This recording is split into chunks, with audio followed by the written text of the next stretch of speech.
Well, I haven't really taken the time to watch a lot of the films that Martin Scorsese's done. I know he's done numerous films that I know received a lot of praise, like Casino, and I do believe he did Goodfellas.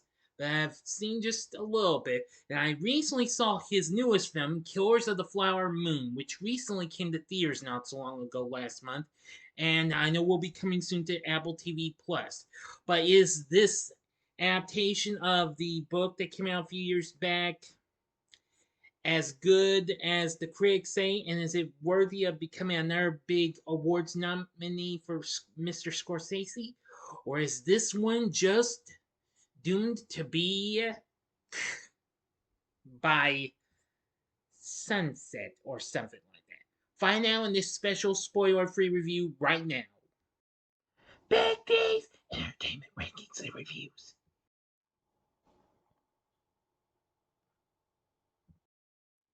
So, greetings, my fellow YouTubers, and welcome to Big D's Entertainment Rankings and Reviews. My name is Noel Bear, known to as the Big D, and this time around I bring to you a spoiler-free review of the 2023 epic Western crime drama flick, Killers of the Flower Moon, released by Paramount along with Apple Original Films through Apple TV Plus. Directed by Martin Scorsese, from a screenplay co-wrote with Eric Roth, based on the 2017 nonfiction book of the same name by David Grann. The film is set in 1920s Oklahoma and focuses on a series of murders of Osage members and relations in the Osage Nation after oil was being produced on tribal land. Tribal members had retained mineral rights on their reservation, and whites sought to gain their wealth. This film made its debut at the Cannes Film Festival back in May of this year, and well, for the last 3 weeks now, it's been in theaters.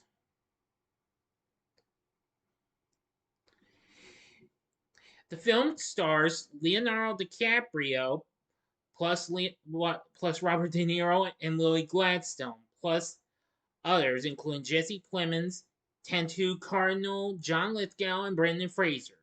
This, of course, is the sixth film DiCaprio's done with Scorsese, and can you believe it? De Niro's 10th film with Scorsese.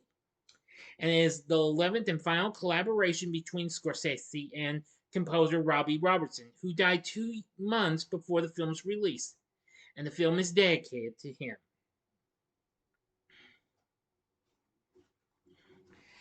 And I'm going to say the film's gotten some pretty good reviews.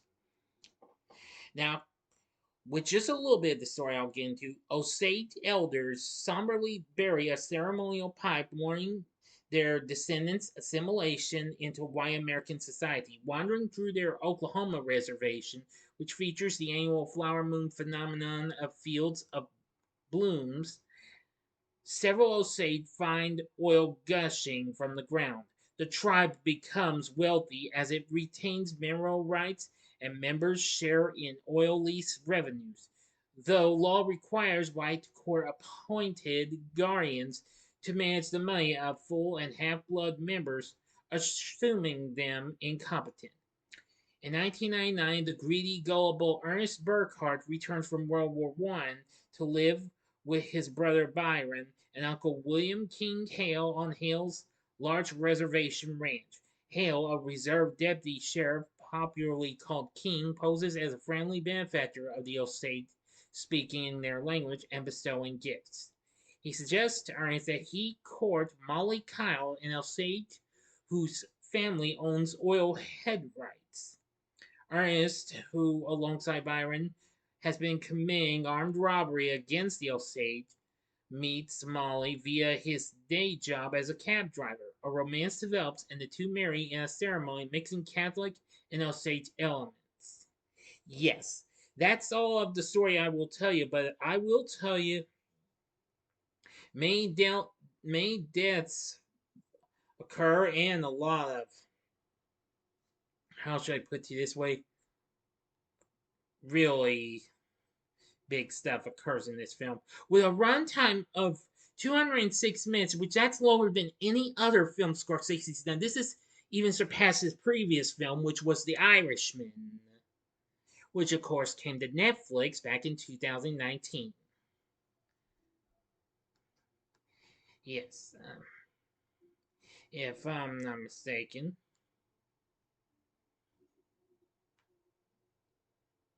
Yes, that's right. Well, I am going to tell you that and it didn't really bother me too much, but this has now become the longest film I've ever seen in a theater, being out even Avatar: The Way of Water. Anyway, I didn't find anything wrong with it. I actually do think this film was pretty good and what have you. So far, it's done okay and what have you.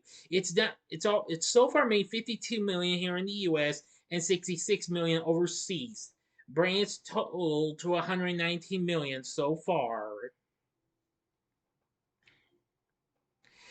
The film currently sits at 93% certified fresh on Rotten Tomatoes, saying while enormous in runtime, theme, and achievement, the film is a sobering appraisal of America's relationship with indigenous peoples and yet another artistic zenith for Martin Scorsese and his collaborators.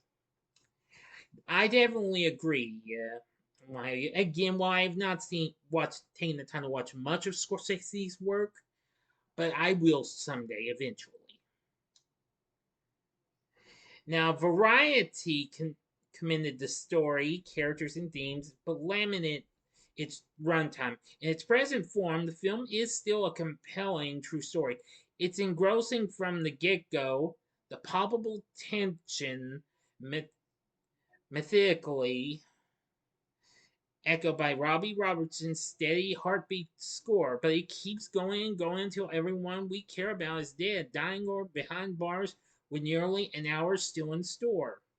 The Hollywood Reporter opined the 3.5 hour running time is fully justified in an escalating tragedy that never loosens its grip, and praised the film's screenplay, direction, cinematography, and score and cast performances, particularly that of Miss Gladstone. Now, I agree, the cast was absolutely very, very amazing. Leonardo DiCaprio does an exceptionally good job in playing Ernest Burkhardt. He is very good in that. Robert De Niro plays William King Hale, Ernest's uncle, which was very good. And I gotta give credit to Lily Gladstone for playing Molly Kyle. She did an exceptionally good job. Jesse Plemons plays Thomas Bruce White Sr. Tantu Cardinal played Molly's mother, Lizzie Q. Now, Thomas Bruce White Sr. is a BOI agent leading the murder investigation in this. John Lithgow plays prosecutor Peter Leeward in the trials of Hale and Burkhardt, and Brandon Fraser plays Hale's attorney W.S. Hamilton. Anyway, yeah, plus there's a host of others. Actually, a real long line, including Scorsese himself, who was a radio show producer in there. Really something, I tell you what. But anyway, the cast was very good, and the story was good. And I gotta give credit to the late great Robbie Robertson for doing the film's score. It's very good, and I think it's just, well, how should I put you this way? Amazing. I'm going to wish this film the best of luck in the hopes of being nominated for awards and what have you. Now, even though this is playing in theaters, but there's yet to be a release date for it. Well, a streaming release date for it on Apple TV Plus. Just stay tuned for that. Details to follow if you stay in touch with something like that, okay? Anyway, again, the film's already made 119 million worldwide, and so far it's already done against its $200 million budget. So anyway, Killers of the Flower Moon, great story, great characters, a great cast, and great direction from Scorsese, and a great score from the late Robbie Robertson. Definitely a good film. If it's still playing in your in a theater near you, then I'd say go see it. If you can manage to get through the the about 3.5 hour runtime of this, I wish you the best of luck. Anyway, for my score, I'm going to give Killers of the Flower Moon 4.5 stars. On a scale of 1 to 10, I'm going to give it a 9.5. So what did you think of Killers of the Flower Moon? Let me know in the comment section below. If you like this video, click the like button, subscribe, and be a part of the Big D Nation. And we'll have another spoiler-free review coming up soon. But join me next time when I bring to you a review of The Meg before I do a spoiler-free review of its sequel.